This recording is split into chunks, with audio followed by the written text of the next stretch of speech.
Get out of here. Hey, all of MAGA, show me one piece of evidence in court, not BS. Oh, I said it on TV, doesn't that count? No, all you ever do is lie on TV. All the politicians lie on TV. Go to court, show the evidence. Until then, shut up and stop trying to steal elections and stop hating America. Cenk Uygur's TDS is showing once again for all the world to see, this time on the Patrick Bet David podcast. Cenk Uygur joins PBD once again to go off on Donald Trump. PBD tries to talk reason into Cenk Uygur, but Cenk isn't having it. It's always entertaining to see a good Cenk Uygur breakdown, so let's see what goes down in this discussion. Early are in Aries, though, by 1 day, right? Beginning of the Interesting. spring. Okay, You made the cut, man. You made it. So, okay, bro, when you say that, for me, I feel like if there's anybody that would be like a pro-Trump guy in the confusing way, would be you. Okay, I know this is like, this guy's lost his mind. You have no clue who the F I am. Are you crazy? There's no way. Because in business, do you have a perfect record with business? No. Do I have a perfect record with business? No. Nobody does. Yeah. Nobody does. But, has Trump taken it to certain levels that his dad didn't take it? Yeah, that's not easy to do. His dad wasn't as famous as this guy got. It's a very hard work to do that. There's a lot of kids that are spoiled kids from a rich father who don't do shit with the money, and they become crack addicts and they become drug addicts. And they hire prostitutes all the time, and they go try to sell their laptops at different places. And they, I'm not saying about anybody specific, but this happens every every once. once. You're saying it about somebody specific. This kind of stuff does happen every Someone's once in coming a to mind. while, right? There's stories like that you hear. It's like, oh, okay, this guy's going to make it. This guy's not going to make it. So there is something about him. One can say John F. Kennedy became a president because of his father, Joseph Kennedy, because okay, fine. And Joseph Kennedy became successful because his dad had all this money from. Okay, fine. Okay. There's some of it that's got to go to the credit of the individual. Perfect. So if I listened to you and I didn't know who you were, okay, and I just came to America and I've heard about this Trump guy and I've heard about the Biden guy, and I'm listening to you, I would say that guy is angry at Trump for what reason? He's either envious of Trump, he's angry with him because he sounds personal. He doesn't sound like he's being reasonable. He sounds he's being personal when he's attacking Trump. And I think he loses credibility a little bit for taking the angle that he does. Because you're coming from a place of saying this guy got this much money and he became rich because of this, and he's a loser, he's a this. The guy was on Oprah Winfrey, 1988. And Oprah Winfrey says, so, hey, you sound like somebody that's going to, you've seen this, you sound like somebody that's going to run for office one day. No. Well, do you have any plans? No, but if I ever did, I would win. Who the hell says that? That's like a Babe Ruth call. When you say, I'm going to hit the home run, you point the finger and you hit it. His book crushed it. His show crushed it. He crushed it in New York going up against all these other guys. He's done good with women. He's done good with his kids. He became a president. I don't know, love him or hate him. I don't have a relationship with him. So there is not like I'm defending this guy, I'm doing it. We're in Florida because of DeSantis. We came here because all of a sudden DeSantis, I'm watching him market. I'm like, dude, you're not even out there doing your part marketing. Finally, he's getting to it, and now everybody's asking a question that they shouldn't be asking you, which is what? Why are you so down on the polls? Can you make a comeback? You should have never allowed these people to ask that question if you would have played offense earlier. But when you see a winner and complicated individual, a misunderstood individual, I don't know how many people you're going to put on the list as Trump. That is 100% correct. I mean, that is one of the reasons why I like and admire Trump. Trump has literally been famous for as long as I've been alive. I think even longer. I was born in 1984. And so all my life, I've only known as Donald Trump as being this big, rich, successful guy. I've been in movies. Yeah, he had a successful TV show, successful businesses. Like PBD said, good with women. He said he was running for president. Bam, he won. He's been president. Like, billionaire. All these people that hate on him and call him a joke and he's a buffoon, like, how can you say that? Like, if Donald Trump is a buffoon, then can someone please teach me, how can I be a buffoon like Donald Trump? But I'm sure Cenk's going to disagree and be like, no, he's a loser, right? He's a loser. In the history of America, by the way, whether you love this guy or hate this guy, it's kind of tough to, demonize the guy's resume. And I No, know you like no, to do this, but it's kind of tough to do it. Not remotely tough. You think so? So, Pat, look, I'm giving you nuanced answers. I'm telling you that he's anti-establishment in some ways, Sure, and that's part yeah. of his appeal. Right. I'm telling you he's good at marketing, and almost everything you're saying is he's good at marketing. He was good on TV. He was good at marketing his book. He went on Oprah. It's marketing, marketing, marketing. No, you said he wanted 2 things. And what I did is I showed his resume that's more than 2 things. It's a bunch of different things that he wanted. That was my defense to you saying he only wanted 2 things, right. not the marketing so, side. Pat, imagine if your dad gave you $413 million. Which we don't know that's the number, but Okay. you're saying $413 Yeah, New York million. Times says this was $413 New York million. Times also said science is, New York Times. I have to take the New York COVID or Times has else. also lied about me. I understand. Yeah. Okay, but his dad was enormously wealthy. And There's no gave him question an about it. enormous Sure. fortune. Yeah. And which he lost. 413 by today's standards, or what was it back then? What was the actual? 'cause 14 I thought million is the okay, I number thought it you was hear like, about. No way. It's look, I forget. I think it's by today's standards, but I'm not positive. it Okay, couldn't have been 413 but it's not back 14 to 413. That's not how inflation works. So, but Pat, if they gave it to you, you'd probably be worth $4 billion by now. I don't know about Okay, that. Come I don't know. on, No, it's such an enormous Cenk, advantage. do you have kids? Cenk, do you have kids? Yes. What are you talking about, bro? Let me unpack this for you. So, one of the hardest things to do is to be the pastor's kid.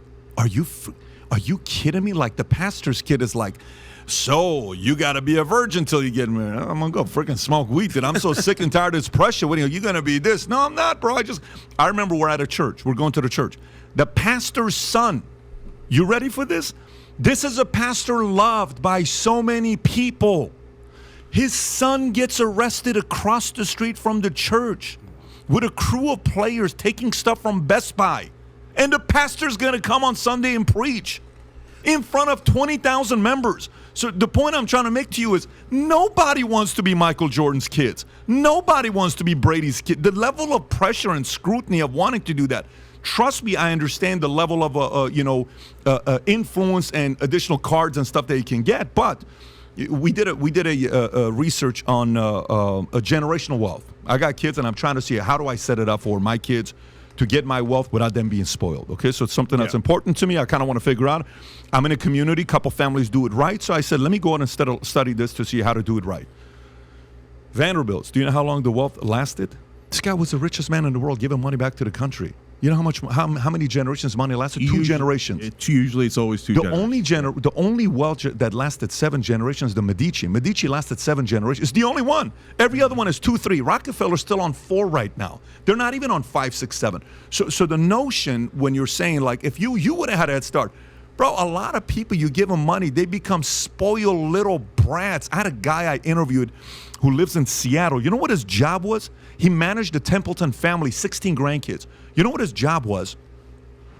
His job was, he was the guy dealing with billionaire families. And the reason why Seattle, you know why Seattle, Amazon, Microsoft, all those guys, there's all these billionaires and guys that are worth $100 million that no one knows who they are. He's worth $28 million, $148 million, $300 million. Yes, sir. They're kids, drug addicts. He says, my biggest job with these guys was to make sure they didn't do drugs. They didn't do alcohol. But you know what the biggest problem with me was? He says, what's that? They typically came to me too late. They came to me too late that I couldn't do anything about it. Dude, this guy's never drank alcohol. He's never done drugs. He doesn't do that. I mean, that kind of stuff to come from that amount of opportunity to screw up, dude, that's not easy to do. Sick. Exactly. You know, people aren't created equal. If you take 10 people and give them, $1 million or $60 million each, not all of them are going to become successful just because they all of a sudden have like $60 million. And likewise, if you take 10 people and they're all dirt poor, not all of them are going to stay dirt poor. Just because you get millions of dollars doesn't mean you're going to be successful. It doesn't matter. And to take away that credit from, he was given millions of dollars, PBD himself said, look at Hunter Biden. Hunter Biden is also privileged, and look at him. Hunter Biden and Donald Trump are two different people who came from successful families. So yeah, no, Cenk again just trying to undercut Trump, trying to discredit Trump's successes, because yeah, it seems like he has TDS. It seems like he has a personal grudge against Trump. What do you guys think? Leave a comment down below. Subscribe to my channel if you like content like this. Let's get back to it.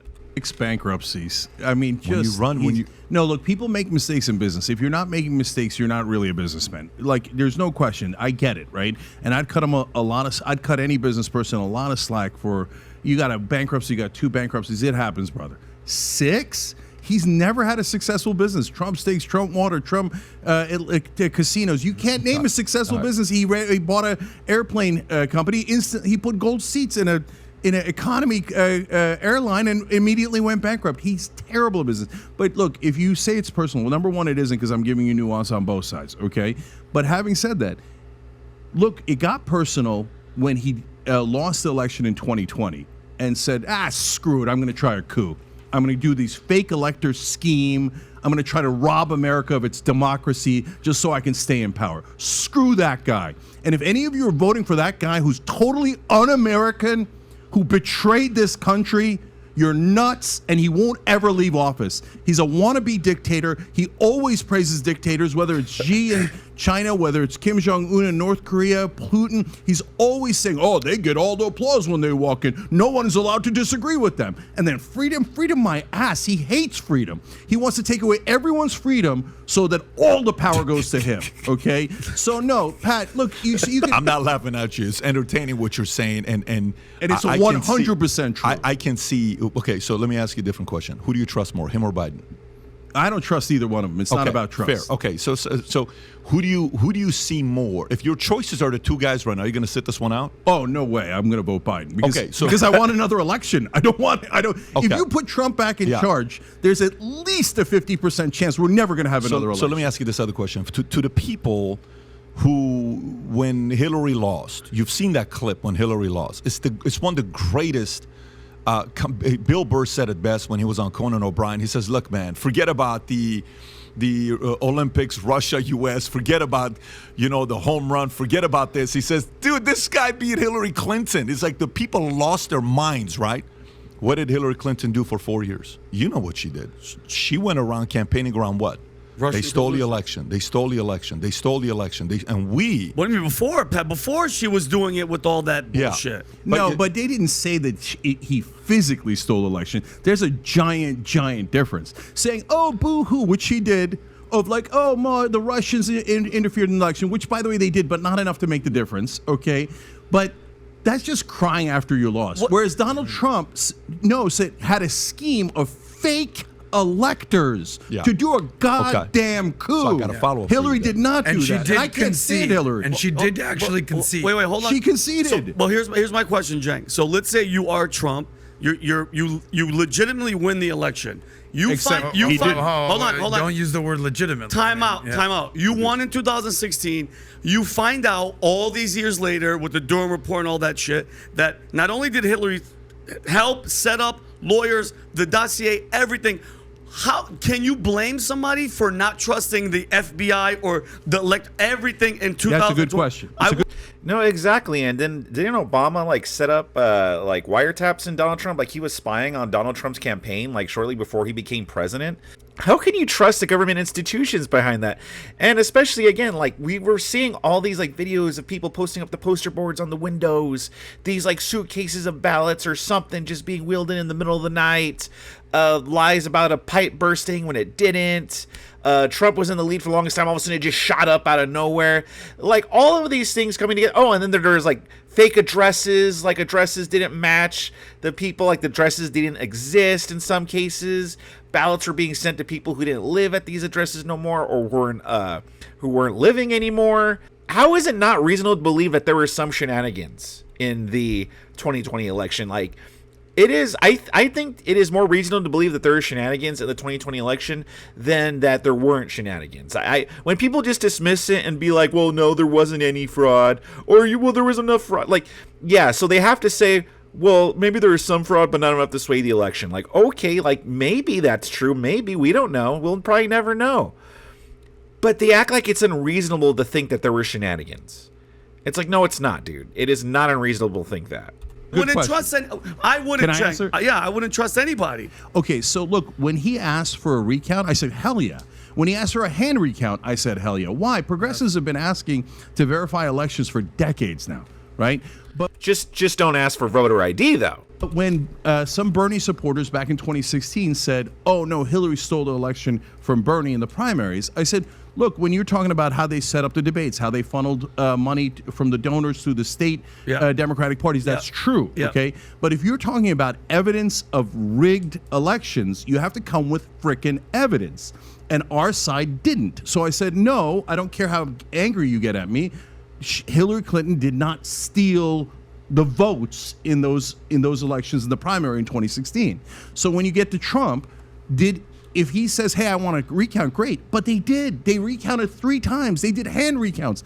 Then they went to court 60 times. And guys, this is definitive. He couldn't present one piece of evidence. He had 60 shots at it. You know why he couldn't present one piece of evidence? Because there is no evidence. There is no evidence, and he knows it. He made it up from day one. He's a giant liar. He's always been a pathological liar. And he came in and was like, oh, I don't like losing. I don't like losing. I don't like it. Boo-hoo. Oh, I think they stole it. They made up 7 million votes. Hugo Chavez, they blamed the Kraken. All these insane donkeys or mules or whatever the hell. Get it out of here. Hey, all of MAGA, show me one piece of evidence in court, not BS. Oh, I said it on TV, doesn't that count? No, all you ever do is lie on TV. All the politicians lie on TV. Go to court, show the evidence. Until then, shut up and stop trying to steal elections and stop hating America. America's about elections, it's about democracy. So by the way, I will say this to you if you could. I will say this to you. So you're right when it comes down to if you think the other person is guilty, show the proof and go through it. That's the whole thing with innocent until proven guilty. Totally get it. But bro, mainstream media ran for 3.5 years that Trump, Russia, all that stuff. I'm not saying you. I'm saying mainstream media ran against them 3.5 years every day. This guy thought Russia got him elected. I mean, people that we know, smart guys. But brother, mainstream media hates progressives. They've destroyed our movement. I'm not. Am I saying, we won the election? But I said to you, I said not you. I said not you. I said mainstream media. But my point is, Pat, you got to play the playing field. That's true for me. That's true for Trump. Sure. Right. So yes, mainstream media hates him. Yes, they did propaganda against him for 3.5 years. But that's the playing field, right? Totally get it. No, it's totally fine. They have the edge. Listen, Republicans, if they want to have that, go buy some media. Cenk always tries to portray himself as like some kind of nuanced center person, but clearly he is not. If there is anyone on the Young Turks who I would identify as more center, not even completely center, just more center, it would be Anna Kasparian. Cenk, I think, is kind of more further to the left. Like, he clearly suffers from Trump derangement syndrome. He always tries to play it off like I'm giving a nuanced response, but it's not nuanced. He claims it's because Donald Trump tried to quote-unquote steal the 2020 election, and that is why he hates the guy. But clearly, he disliked Trump even before the 2020 election. But I think he tries to use the 2020 election as an excuse as to why it's okay for him to have this unhinged view of Trump that he does, that he does not have TDS. He has a reasonable reaction to Donald Trump. But clearly he does have a deep-seated bias against Donald Trump. Maybe it was made worse by 2020. I don't know. But he tries to use that as an excuse, and I'm sorry, I'm not buying it. Cenk is clearly biased. He is clearly unhinged when it comes to Donald Trump.